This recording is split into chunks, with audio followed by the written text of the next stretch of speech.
So இன்னைக்கு நம்ம இந்த வீடியோவில் என்ன பார்க்க போறோம் அப்படின்னு பார்த்தீங்கன்னா, மார்க்கெட்ல இன்னைக்கு ரொம்பவே ட்ரெண்டிங்காக பேசிட்டு இருக்க ஒரு டாபிக் தான். என்னன்னு பார்த்தீங்கன்னா சிஎன்ஜி தான். ஸோ கார் வாங்க போற எல்லாருமே இன்னைக்கு டேட்ல 2021 அப்புறமா வாங்குறது எல்லாமே மோஸ்ட்லி சிஎன்ஜி தான் ப்ரிஃபர் பண்றாங்க.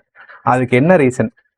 மெயினா பார்த்தீங்கன்னா மைலேஜ். ஓகே. ஸோ செகண்ட், புதுசாக வாங்குறவங்க வாங்கிடுவாங்க. ஓகே, பட் நான் ஒரு 2020 வாங்கினேன், இல்லை ஒரு 2008 மாடல் என்கிட்ட இருக்கு, ஒரு 2012 மாடல் இருக்கு, அதுக்கு நான் சிஎன்ஜி போடலாமா? அப்படி நான் போட்டால் அது இன்ஜினுக்கு எனக்கு அஃபெக்ட் பண்ணுமா, இல்லை இது போடுறது எனக்கு ஒர்த் இல்லையா அப்படின்ற ஏகப்பட்ட கேள்விகள் இருக்கும். ஸோ அது எல்லாமே இந்த வீடியோவில் தெளிவாக பார்த்துடலாம். ஸோ அதை பார்க்கறதுக்கு முன்னாடி நம்ம ஒரு சின்ன பேசிக்லேருந்து வரலாம். ஸோ எப்படி இந்த சிஎன்ஜிக்கு மக்கள் வந்தாங்க, இதில் என்ன அட்வான்டேஜஸ் இருக்கும், என்ன டிஸ்அட்வான்டேஜஸ் இருக்கும், அண்ட் இது உண்மையாகவே காஸ்ட் எஃபெக்டிவா, இதுக்கு மெயின்டெனன்ஸ் அடிக்கலாம் நம்ம பண்ணணுமா, அப்படி பண்ணாதுக்கு எவ்வளோ ஆகும் அப்படின்றது ஒரு கிளியர் பிக்சர் மாதிரி ஒரு ஓவர்வியூ மாதிரி பார்த்துக்கலாம். ஓகேங்களா? ஸோ ஃபர்ஸ்ட் பார்த்தீங்கன்னா ஒரு பேசிக் ஓவர்வியூ என்னன்னு பார்த்தீங்கன்னா, பெட்ரோல் கார் பார்த்தீங்கன்னா பழைய காலத்துலேருந்து பெட்ரோல் கார் தான் இருந்துகிட்டு இருக்கு. நம்ம ரொம்ப பழசான போனால் ஒரு 20 இயர்ஸ் பேக் போகலாம். ஓகேங்களா? ஒரு 20 வருஷம் 20 வருஷம் முன்னாடி போனீங்கன்னா அப்பயும் பெட்ரோல் தான் இருந்துச்சு. அப்பயுமே பார்த்தீங்கன்னா மக்கள் பெட்ரோல் போட்டு ஓட்ட விரும்பல, ஆல்டர்னேட் ஃபியூல் தான் தேடினாங்க. என்ன காரணம் அப்படின்னு பார்த்தீங்கன்னா, பெட்ரோல் வந்து அவ்வளோ காஸ்ட் எஃபெக்டிவா அன்னிலேருந்து இன்னி வரைக்கும் இருந்ததே இல்லை. ஃபார் எக்ஸாம்பிள், 1 லிட்டர் பெட்ரோல் போட்டிங்கன்னா அன்னைக்கு டேட்லையும் 10 கிலோமீட்டர் பர் லிட்டர் தான் சிட்டிக்குள்ள கொடுத்துக்கிட்டு இருந்துச்சு. ஓகேங்களா? ஆனால் அன்னைக்கு ரேட் ஒரு 50 ரூபா தான் இருந்துச்சு. இன்னைக்கு அந்த 50 ரூபான்னு பார்க்கும்போது சாத மாதிரி, பட் அன்னைக்கு அந்த 50 ரூபா ரொம்ப பெருசு.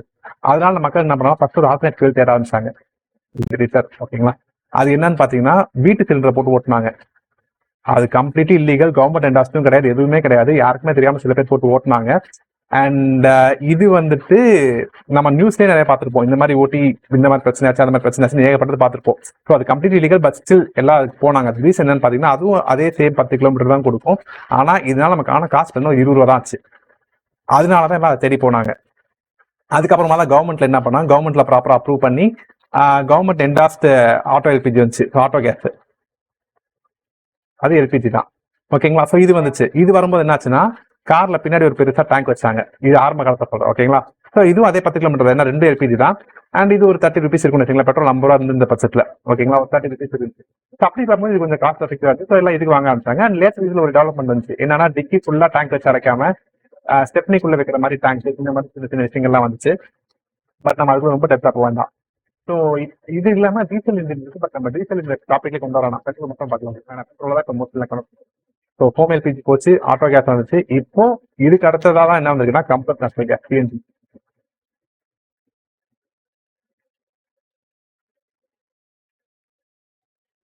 பேர்லயே பார்த்துருப்பீங்கன்னா தெரியும், கம்ப்ரஸ்ட். ஸோ கம்ப்ரஸ்ட் என்னது, ரொம்ப கம்ப்ரஸ் பண்ணி ஒரு காற்றை வந்து அந்த டேங்க் உள்ள அடைக்கிறாங்க. ஸோ சிஎன்ஜி போடும்போது நமக்கு என்ன ஆகுதுன்னா, டிக்கியில் ஒரு பெரிய டேங்க் வைக்கிறாங்க. ஓகேங்களா? அந்த டேங்க்குள்ள இந்த கம்ப்ரஸ்டு கேஸை ஃபுல்லாக அடைக்கிறாங்க. அதில் பார்த்தீங்கன்னா மீத்தேனும் ஒரு பெரிய ப்ரொபோர்ஷனில் இருக்கு. ஸோ இது வந்து பார்த்தீங்கன்னா கம்ப்ளீட்லி என்வரன்மெண்டல் ஃப்ரெண்ட்லி. ஓகேவா? ஸோ இப்போ நம்ம சிஎன்ஜி நம்ம எக்ஸிஸ்டிங் காரில் வைக்கிறோம் அப்படின்ற பட்சத்தில் என்ன ஆகுதுன்னு பார்த்தீங்கன்னா, நம்ம காருக்கு இப்போ நான் வந்துட்டு பெரிய காரே சொல்லுங்க, ஒரு செடானோ இதுக்கோ போல ஜஸ்ட் ஒரு ஹேட்ச்பேக் கார், ஒரு ஆல்டோவோ, ஒரு வேகனாரோ, ஒரு ஸ்விஃப்டோ, ஒரு i10 அப்படி எடுத்துக்கலாம். இப்போ அந்த மாதிரி காரில் இந்த சிஎன்ஜி வைக்கும்போது ஒரு பெரிய டேங்க் வைப்பாங்க. ஓகேவா? இந்த டேங்க் வச்சோன்னே என்ன ஆகுதுன்னு பார்த்தீங்கன்னா, அந்த காரோட டிக்கி நம்ம கம்ப்ளீட்டாக யூஸ் பண்ணவே முடியாது. கரெக்டா? ஸோ அதுதான் இதில் ஃபர்ஸ்ட் விஷயம். என்னன்னா, ட்ரங்க் ஸ்பேஸ் இஸ் கான், போயிருச்சு. ட்ரங்க் ஸ்பேஸை நம்ம மறந்துட வேண்டியதான். இது எல்பிஜிக்கும் பொருந்தும், பட் எல்பிஜிக்கு இந்த மாதிரி டேங்க் வந்துச்சு. பட் இப்போ நம்ம சிஎன்ஜி மட்டும் பார்ப்போம். ஓகேவா? ஓகே. ஸோ இது நம்ம காம்ப்ரமைஸ் பண்ணுறது எந்த அளவுக்கு ஒர்த்து அப்படின்றத நம்ம ஃபர்ஸ்ட் தெரிஞ்சுக்கணும். ஏன்னா நம்மளோட ட்ரங்க் ஸ்பேஸ் ஃபுல்லாகவே காலியாதுங்கிற பட்சத்தில் நம்ம போடுறது நமக்கு பயங்கர பெனிஃபிஷியலாக இருந்தால் தான் நம்ம காம்ப்ரமைஸ் பண்ணலாம். ஓகேவா? அப்போ இது உண்மையாக பெனிஃபிஷியலா அப்படின்றத தெரிஞ்சுக்கணும். அதுக்கு முன்னாடி இந்த டேங்க்குன்னு சொல்லிட்டு ஒரு கெப்பாசிட்டி இருக்கும். அந்த கெப்பாசிட்டி பார்த்தீங்கன்னா லிட்டர்ஸில் சொல்லுவாங்க. ஒரு எக்ஸாம்பிள், ஒரு 65 லிட்டர் ஒரு ஆல்டோ கார் நம்ம எடுத்துக்கலாம். அதில் 65 லிட்டர் டேங்க் ஒரு கெப்பாசிட்டி போடுறோம் அப்படின்னாக்கா, உங்களுக்கு அடுத்த கேள்வி வரும், ஸோ இப்போ 65 லிட்டர் நான் சிஎன்ஜி உள்ள போட்டுடலாமா அப்படின்ட்டு. கண்டிப்பாக கிடையாது. ஏன்னா சிஎன்ஜி மெஷர் பண்ணுறது எதுலன்னு பார்த்தீங்கன்னா கேஜியில் தான் மெஷர் பண்ணுவாங்க. ஏன்னா அது ஏர் தான் அது. ஓகேவா? லைட்டர் ஏர், அவ்வளோதான். ஸோ இந்த 65 லிட்டரில் பார்த்தீங்கன்னா ஒரு 9 to 10 kg பிடிக்கும். ஓகேவா? ஸோ இப்போ நெக்ஸ்ட் கொஸ்டின் வரும், என்னன்னா பெட்ரோல் கார்னா இது 35, இந்த கார் 35 லிட்டர் டேங்க் கெப்பாசிட்டி, இந்த கார் 40 லிட்டர் டேங்க் கெப்பாசிட்டி, நம்ம பெட்ரோல் கார் டேட்டா சொல்ல முடியும். ஆனால் இங்கே என்னன்னா ரேஞ்சு சொல்றீங்க, 9 to 10 சொல்றீங்க. 9னா 9 சொல்லுங்க, 10னா 10 சொல்லுங்கன்னு தோணும். ஆனால் சிஎன்ஜி எப்பவுமே பார்த்தீங்கன்னா ஃபுல்லாக நம்மளால கண்டுபிடிக்க முடியாது எவ்வளோ ஏறுன்றது. என்ன ரீசன்னா, இது எல்லாமே பங்கை பொறுத்து தான் இருக்கு. ஸோ இப்போ நம்ம சிஎன்ஜி பங்குக்கு போகிறோம், பெட்ரோல் பங்க் மாதிரி சிஎன்ஜி பங்க், பெட்ரோல் பங்க்லேயே சிஎன்ஜி வச்சிருப்பாங்க. ஓகேங்களா? ஸோ அங்கே போயிட்டு நீங்கள் ஃபில் பண்ணுறீங்க அப்படின்னா என்ன பண்ணுவாங்க, இங்கேருந்து ஒரு இதை வச்சு நம்ம டேங்க்ல ஃபில் பண்ணுறாங்க.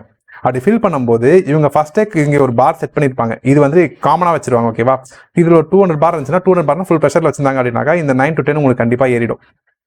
பட் சில ஊரில் சில கன்ஸ்டன்ஸ்னால என்ன பண்ணுவாங்கன்னா 160 பார் தான் வச்சிருப்பாங்க. ரஃபா சொல்கிறேன், 160 வச்சிருக்கலாம், 180 வச்சிருக்கலாம், அது டிபெண்ட்ஸ். அதுக்கேற்ற மாதிரி இப்போ 160 பார் வச்சிருந்தாங்கனாக்கா உங்களுக்கு இந்த 9 to 10 கூட ஏறாது. அதுக்கு பதிலாக எவ்வளோ ஏறும்னா ஒரு 8.8 to 9.5 அந்த ரேஞ்சுக்குள்ளே ஏதோ ஒன்று ஏறும். ஓகேங்களா, ஸோ இந்த பாரை பொறுத்து தான் இது எவ்வளோ ஃபில் ஆகுன்றது இருக்கு. ஓகேவா, ஸோ இப்போ நெக்ஸ்ட் கொஸ்டின் வரும். அப்போ இது 8.8 10 kg தான் சொல்கிற பெட்ரோல்னா 35 லிட்டர்ஸ் இருக்குது. அப்போ அதில் எனக்கு ரேஞ்ச் ஜாஸ்தி போகுமே, ரேஞ்ச் கம்மியாக போமா அப்படிங்கிற மைண்ட் செட் வரும். அதுக்கு ஒரு சின்ன கால்குலேஷன் நம்ம பார்த்துக்கலாம். அதுக்கு என்ன நம்ம பார்க்கலாம் அப்படின்னு பார்த்தீங்கன்னா இன்னைக்கு டேட்டுக்கு எடுத்துக்கலாம். ஸோ 1 லிட்டரு பெட்ரோல் எடுத்தீங்கன்னாக்கா நம்ம ஊரில் 103 ரூபா விற்கிது. பட் நான் ரஃப் 100னே போகிறேன் ரவுண்டாக நம்ம பார்க்கறதுக்காக. ஓகேங்களா, அதில் உங்கள் கார் வந்து சிட்டியில் ஒரு 10 கிலோமீட்டர் போகுது, ஹைவேல ஒரு 18 கிலோமீட்டர் கொடுக்குதுன்னு வச்சுக்கலாம். ஓகேவா, இதே காருக்கு நான் என்ன பண்றேன்னா ஒரு 1 kg CNG போடுறேன். CNG இன்னைக்கு காசு சென்னையில் வந்து 85 rupees இருக்கு. அப்போ ஜென்ரலாக கிளைம் பண்ணுறதோட கிளைம் பண்ணால் ப்ளஸ் 50% அப்படின்னா 10ல் 50% 5. அப்போ 15 கிலோமீட்டர் சிட்டிலையும் ஹைவேல ஒரு 27 கிலோமீட்டரும் வரணும். ஏன்னா இதில் 50% 9, ஸோ ப்ளஸ் ஆட் பண்ணால் 27 கிலோமீட்டர்ஸ். இது எதிர்பார்க்கறது. ஓகேவா, பட் நான் ப்ராக்டிக்கலாக ஒரு ஆல்டோ காரில் செக் பண்ணதில் சிட்டியில் 10 கிலோமீட்டர் கொடுத்துக்கிட்டு இருந்த காரு CNG போட்டு 18 கிலோமீட்டர் நாங்கள் எக்ஸ்ட்ராக்ட் பண்ணி பார்த்துட்டோம். ஸோ இது ப்ரூவன். ஓகேங்களா, ஸோ இது எல்லாருக்கும் வருமானு கேட்டால் கிடையாது. ஏன்னா ஒரு சில கன்ஸ்டன்ஸ் இருக்குது. அது கிளச்சு லைட்டாக வச்சு ஓட்டணும், ரொம்ப டிராஃபிக்கில் இருந்தாலும் கொஞ்சம் கேர்ஃபுல், அதுக்கு ஓட்டுற டிரைவிங் மெத்தடை பொறுத்த ஒருத்தருக்கு மாறும். பட் 18 வரைக்கும் என்னால் எக்ஸ்ட்ராக்ட் பண்ண முடிஞ்சிச்சு சிட்டிக்குள்ளே அப்படின்றது தான் இங்கே சொல்கிறேன். ஓகேங்களா, ஸோ இப்படி பார்க்கும்போது எனக்கு கண்டிப்பாகவே இந்த கார் என்னால் 30+ ஹைவேஸில் எடுக்க முடியும் ஒரு சில கன்ஸ்டன்ஸை ஃபாலோ பண்ணி ஓட்டினாக்கா. ஓகேவா, அப்படி பார்க்கும்போது இது எவ்வளோ எஃபிஷியன்ட்ன்றதை நம்ம தெரிஞ்சுக்கலாம். நெக்ஸ்ட்டு இப்போ நான் ஒரு லாங் போகிறேன். ஓகேங்களா, லாங் போகும்போது அதே பெட்ரோல் காரில் ஒரு 10 லிட்டர் பெட்ரோல் போடுறேன் அப்படின்னாக்கா 100 × 10 அப்படின்னா 1000 ரூபாய். 1000 ரூபாய்க்கு நான் போட்டேன்னாக்கா ஆவரேஜாக ஒரு 10 கிலோமீட்டர் சிட்டிக்குள்ளே வச்சுக்கலாம் நம்ம. ஓகே, சிட்டிக்குள்ளே 10 கிலோமீட்டருக்குள்ளே இருக்கார் அப்படின்னு பார்க்கும்போது 10 லிட்டருக்கு 10 × 10 100 கிலோமீட்டர் ஓடும். ஓகேங்களா, அதே காருக்கு 10 kg CNG எத்தனைன்னு வச்சுக்கோங்க. CNG ரேட்டு 85 ரூபா. 85 × 10 போட்டோம்னாக்கா 850 ரூபா. எனக்கு பார்த்தீங்கன்னா ஆவரேஜாக 15 கொடுக்குது. அப்போ எனக்கு ஒரு 150 கிலோமீட்டர் ஓட்ட முடியும். அப்போ 1000 ரூபாய்க்கு 100 கிலோமீட்டர், இது 850 ரூபாய்க்கு 150 கிலோமீட்டர். இதே சினாரியோ நான் ஜஸ்ட் ஒரு சின்ன கால்குலேஷனில் ஒரு ஹைவேஸில் போட்டோன்னு வச்சுக்கோங்க. இந்த காரில் எனக்கு இன்னொரு +5 நான் சேர்த்துட்டுனா கூட 100 கிலோமீட்டர்ன்றது பார்த்தீங்கன்னா 150 கிலோமீட்டர் போகுதுன்னு வச்சுக்கோங்க. அதே இது நான் CNGயில் போனேன்னா என்னால் ஒரு 250+ எக்ஸ்ட்ராக்ட் பண்ண முடியும் கண்டிப்பாகவே. இதுதான் ஒரு பேசிக் கால்குலேஷன். ஸோ இப்படி பார்க்கும்போது இது எந்த அளவுக்கு காஸ்ட் எஃபெக்டிவ் அப்படின்றது உங்களுக்கு நல்லாவே புரிஞ்சிருக்கும். ஓகேங்களா, இப்போ ஒரு லாங் நீங்கள் போறீங்க, ஒரு 150 கிலோமீட்டர் ஊருக்கு ஒரு 150 கிலோமீட்டர் போறீங்கன்னாக்கா 1000 ரூபாய் கண்டிப்பாக பெட்ரோல் போட தான் செய்வோம். அதுவே நீங்கள் CNGயில் போடுறீங்கன்னா நீங்கள் 850 ரூபாய்க்கு போட்டாலே 250 கிலோமீட்டர் போயிடும். அந்த அளவுக்கு இது காஸ்ட் எஃபெக்டிவ். அதுதான் இதில் மெயின் அட்வான்டேஜ். ஃபர்ஸ்ட் என்னன்னா ஹையர் மைலேஜ். ஓகே, செகண்ட் என்னன்னு பார்த்தீங்கன்னா இப்போ மைலேஜ் ஜாஸ்தி கொடுக்குது அப்படின்னாலே நமக்கு மைண்டில் ஓட்டுற ஒரு விஷயம் நம்ம பர்ஃபார்மன்ஸை காம்ப்ரமைஸ் பண்ணணுமா அப்படின்றதா வரும். ஓகேங்களா, ஸோ அங்கே தான் இங்கே ஒரு பெரிய ட்விஸ்ட் இருக்குது. அதுக்கு முன்னாடி ஒரு சின்ன விஷயம் சொல்லிடுறேன்.